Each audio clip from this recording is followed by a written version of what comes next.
Et what's up les bergers, bienvenue dans cette nouvelle vidéo où cette fois-ci nous allons aborder le cas de l'US Navy et de son industrie face à la Chine et les difficultés qu'elle rencontre. Allez, c'est parti! Le nombre de travaux mettant en évidence le dynamisme de la flotte chinoise et son impressionnante montée en puissance, comparativement à la stagnation de la flotte américaine, ne cesse de croître. S'il acte sans doute hâtivement d'un dépassement quantitatif, on ne parle pas des mêmes unités, il faut cependant y voir une dynamique de fond qu'il sera difficile pour les États-Unis de renverser. Alors bien évidemment, on ne peut pas résumer une marine au nombre et à la variété de ses unités. Les facteurs qualitatifs importent, qu'ils soient matériels, en ce compris la maintenance, ou liés au personnel ou à la qualité des entraînements. En la matière, l'US Navy a encore la haute main, au moins temporairement, étant donné la crise du recrutement avec plusieurs milliers de postes vacants.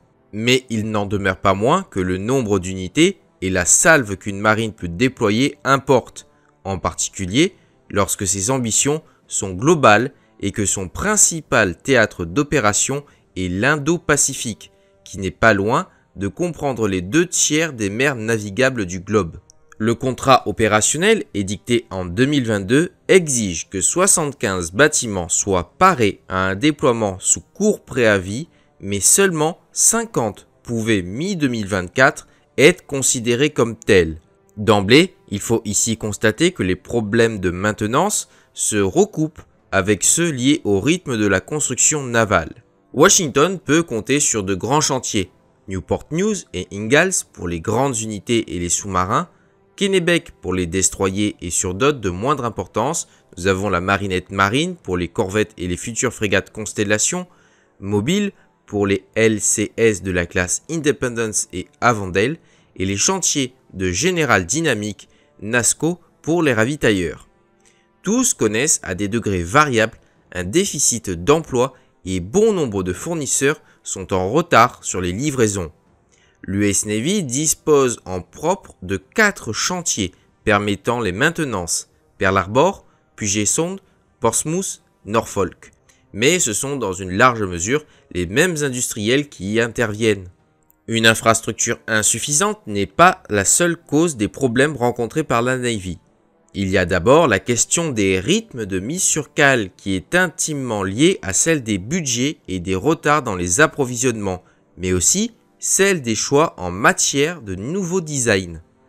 En l'occurrence, l'US Navy est toujours dans la longue traîne de la fin de la guerre froide, avec un nombre considérable de bâtiments à remplacer, sous-marins et porte-avions, poursuite du programme Al-Reburg dont les premières unités ont maintenant plus de 30 ans, flotte de transport stratégique et de prépositionnement, délicate question du remplacement d'un segment frégate, la Navy ayant disposé de plus de 57 Olivier H. Perry, pour lesquels les LCS, les Littoral Combat Ships, sont totalement inappropriés.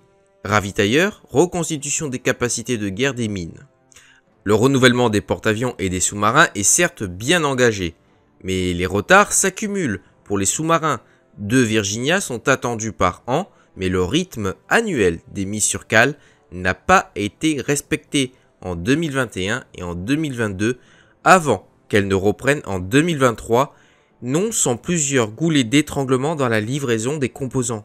Entre-temps, plusieurs contrats ont été passés d'une valeur de 5,6 milliards de dollars pour sécuriser les approvisionnements avec une proposition d'investissement hors nouveaux bâtiments de 17,5 milliards sur 5 ans afin d'adapter les chantiers. Mais les conséquences des retards se font déjà sentir. Ainsi, seules 22 unités sur les 66 à terme sont actuellement entrées en service, 20 ans, octobre 2024, après l'admission de la tête de classe. Début mai 2024, le retard cumulé sur les différents bâtiments atteignait 410 mois, de sorte que l'atteinte de la cible finale pourrait être retardée de 3 à 4 ans. Or, le rythme de sortie de service des Los Angeles va s'accélérer, le dernier des 24 bâtiments encore opérationnels devant quitter le service vers 2031. Un étiage de la flotte de sous-marins nucléaires d'attaque se profile donc à la fin des années 2020, D'autant plus que les 4 Oyo, lanceurs de missiles de croisière, qui doivent être remplacés par des Virginia Block 5, devraient tous avoir quitté le service en 2028. Le domaine des ravitailleurs laisse plus d'espoir avec une flotte qui va croître. 34 unités sont prévues à terme contre 30 actuellement, sachant qu'elles ont un déplacement plus important, tenant compte d'une plus grande capacité active dans le Pacifique. 14 Lewis & Clark, les Tyke, de 41 000 tonnes, surtout destinés aux frais, avec 6 000 tonnes de munitions et 1700 de vivres, avec une petite capacité de ravitaillement en carburant de plus de 3 000 tonnes, sont entrés en service entre 2006 et 2012. À terme, 20 John Lewis, les TAO, le premier est entré en service en juillet 2022, remplaceront les 2 derniers Supply, de même que les 14 AJK de 25 000 tonnes entrés en service entre 1986 et 1995. Dérivés de ces derniers, ils déplacent près de 50 000 tonnes, dont plus de 20 000 tonnes de carburant, et leur capacité en frais est supérieure. La question des unités de combat de surface reste dans une large mesure pendante après l'échec des Zumwalt, dont la série a été limitée à 3 unités, alors qu'elle aurait dû en compter 32. Les bâtiments en service connaissant par ailleurs de nombreux problèmes, y compris graves au niveau de la propulsion. Les destroyers de la classe Harry Burke restent les fers de lance de la flotte américaine, avec 73 unités en service et une cible à terme de 94 bâtiments. 11 unités sont actuellement en construction, dont les 2 derniers Flat 2A et 10 autres sont soit commandés, soit budgétairement planifiés. Les mises sur cale sont variables avec une seule unité en 2018, en 2020, en 2021, en 2023 et en 2024, mais 3 en 2022 et 2 en 2017 et 2019. Avant la pandémie de Covid, la durée moyenne entre la mise sur cale et l'admission au service était de 48 à 52 mois. Elle peut maintenant atteindre 60 mois pour les unités les plus récentes. Le Jack H. Lucas, premier du Flight 3, est une exception avec moins de 48 mois, mais le bâtiment va surtout permettre, dans un premier temps, d'effectuer une série d'essais sur le nouveau radar SPY-6. Les dernières unités devraient être mises sur cale en 2030 ou 2031, avec une dernière admission en 2035 et probablement une sortie de service en 2075, 84 ans après la première entrée en service. Reste aussi que la classe vieillit, 6 unités ont déjà plus de 30 ans et elles seront 28 en 2030. Le potentiel d'évolution des Burke est par ailleurs pleinement exploité avec le Flight 3, ce qui pose une double question au regard d'une activité plus intense que prévu et d'une situation générale de la flotte qui connaît déjà une suractivité. D'une part, celle de la poursuite de la série des Flight 3 en remplacement des unités plus anciennes, mais aussi des croiseurs de la classe Ticonderoga qu'elle devrait déjà remplacer. 11 de ces bâtiments sont encore en service, mais le dernier devrait le quitter durant l'année fiscale 2027. D'autre part, le DDG, dont le premier serait mis sur cale durant l'année fiscale 2032, prenant donc le relais des Harry Burke dans les chantiers navals. En octobre 2023, son déplacement a été arrêté à 13 500 tonnes, avec un système de combat identique, dans un premier temps, à celui des Burke Flight 3. Il recevra ensuite, en plus du canon de 127 mm, 96 cellules de lancement verticales, dont 32 pourraient être remplacées par 10 lanceurs plus larges permettant le tir de missiles hypersoniques. Une évolution possible serait d'accroître leur nombre par l'installation d'une nouvelle section de coque allongeant certains des bâtiments. Reste que plusieurs défis attendent la Navy. Le DDG sera plus coûteux que le Burke.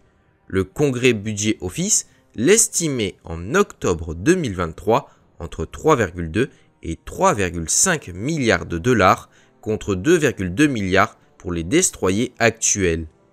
Par ailleurs, il est difficile d'envisager une première entrée en service de DDG avant 2037. À ce moment, 18 Harry Burke auront atteint ou dépassé 40 ans et leur fin de vie. La Navy ne disposera alors plus que de 55 destroyers de ce type, soit au total 59 unités de combat de surface principale en comptant les 3 Zumwalt et le premier DDG, dont pas moins 34 destroyers auront déjà atteint 30 ans. Avec 2 admissions annuelles de DDG actuellement prévues, le retour au niveau de 2024, à savoir 83 unités, prendra donc plus de 25 ans compte non tenu des nouvelles frégates Constellation qui connaissent également beaucoup de problèmes. Une stratégie des moyens centrés sur 2 destroyers annuellement à supposer qu'elle soit tenable au vu des retards des fournisseurs paraît donc condamnée d'avance et le passage à 3 unités annuellement reste subordonné à l'évolution des capacités industrielles. L'US Navy est d'autant plus consciente de ce problème de déclin que le programme de LCS des classes Freedom et Independence s'est avéré être un échec total. D'un coût total de 100 milliards de dollars sur l'ensemble de leur durée de vie, les bâtiments sont notoirement sous-armés et le module de combat de guerre ASM dont ils doivent être équipés a été annulé après des retards et des surcoûts. Celui de guerre des mines a été donc aussi annulé avant d'être reconceptualisé. De plus, les problèmes de propulsion et parfois même de corrosion de ces unités sont proverbiaux avec des coûts largement associés. La solution a finalement consisté à honorer les achats tout en sortant de service 4 Freedom et 2 Independence, alors que respectivement 3 et 1 de ces classes sont en achèvement. À un temps qualifié de frégate, elles ne sont plus considérées comme susceptibles de connaître une modernisation majeure de leur armement, si ce n'est l'ajout de lanceurs NSM sur quelques unités.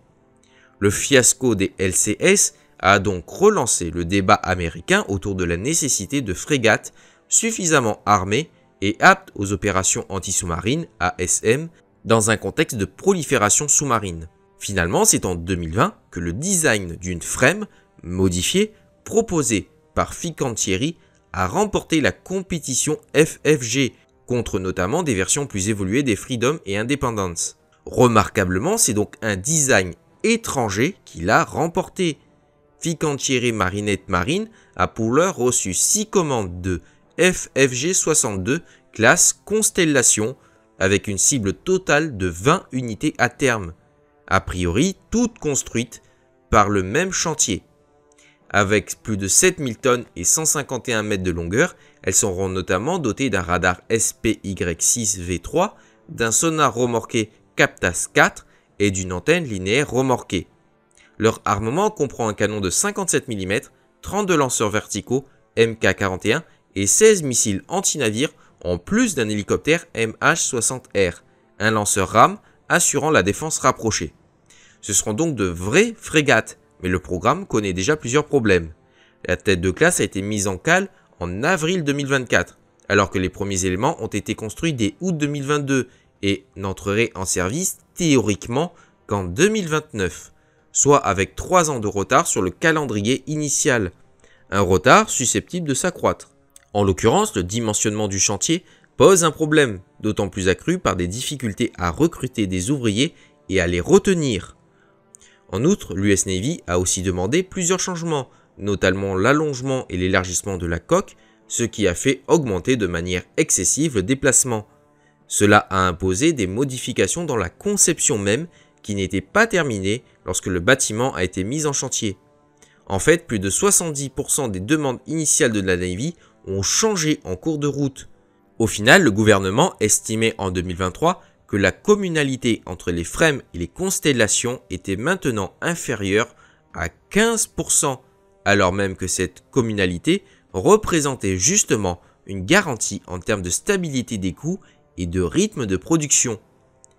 Reste également la question robotique. L'US Navy cherche à se doter de grands drones de surface et sous-marins et procède à de nombreuses expérimentations. En 2045, elle entend disposer de 150 unités robotisées, prioritairement utilisées dans les missions ASM et comme porteurs de missiles, mais elle n'est qu'au début d'un long processus avec seulement 4 unités actuellement, dont le Vanguard, premier LUSV, le Large Unmanned Surface Vehicle, spécifiquement conçu pour ce rôle et lancé en janvier 2024. Reste aussi que ces unités doivent rester avec des unités de surface classiques, qui les utiliseraient tantôt comme capteurs anti-sous-marins, tantôt comme remorques à munitions. Il n'est donc pas question de remplacer les grands bâtiments classiques par des drones de surface, mais plutôt de rendre ce dernier plus puissant. Un dernier point reste problématique depuis plus de 40 ans, la guerre des mines, en particulier défensive. Seuls 8 chasseurs de la classe Avenger sont encore en service et tous l'auront quitté en 2027, alors que la flotte de MH53, spécialisée et au crépuscule de sa carrière. En l'occurrence, la recherche par l'intégration de drones sur les Alreburg a été un échec total. À défaut de poids institutionnel suffisant pour une spécialité qui est écrasée par le reste de la Navy, cette dernière risque donc d'être dépendante de marines alliées. L'affaire est d'autant plus étonnante que les programmes chinois, eux, considèrent les mines marines comme cruciales et que les débats américains mettent en avant la nécessité d'une modernisation rapide et agressive des capacités de minage. Le module de mission spécialisé des LCS a toutefois été déclaré prêt pour ces missions.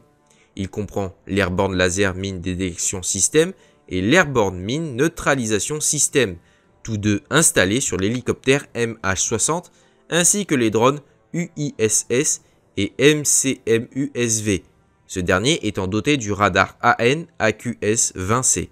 Un drone sous-marin, le Knifefish, aurait pu rejoindre le module, mais ces essais qui ne semblent pas avoir donné matière à satisfaction ont été suspendus. En théorie, le module de guerre des mines devrait être déployé durant l'année fiscale 2025, 10 ans donc après la date initialement fixée, et ainsi combler un déficit majeur, mais cela exige une fiabilisation du système. L'US Navy se trouve donc dans une situation qui est complexe, luttant pour chercher à maintenir un niveau de force de surface et sous-marine dans un contexte où elle se positionne ouvertement comme la marine de tête en Indo-Pacifique.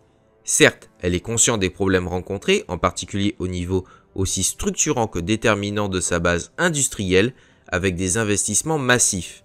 Mais tous les problèmes ne se règlent pas par des investissements, à commencer par celui des déficits en ressources humaines spécialisées, et elle pâtit aussi de l'inertie des achats, réalisés comme de programmes qui ont gaspillé de précieuses ressources. Le dernier navire de combat de surface américain pouvant être considéré comme un succès est en fait l'Alreburg, dont la conception remonte maintenant à plus de 40 ans. Et voilà les bergers, c'est la fin de cette vidéo, j'espère qu'elle vous aura plu. Si c'est le cas, n'hésitez pas à vous abonner, ça me fera extrêmement plaisir. Et sur ce, je vous dis à ciao, bonsoir.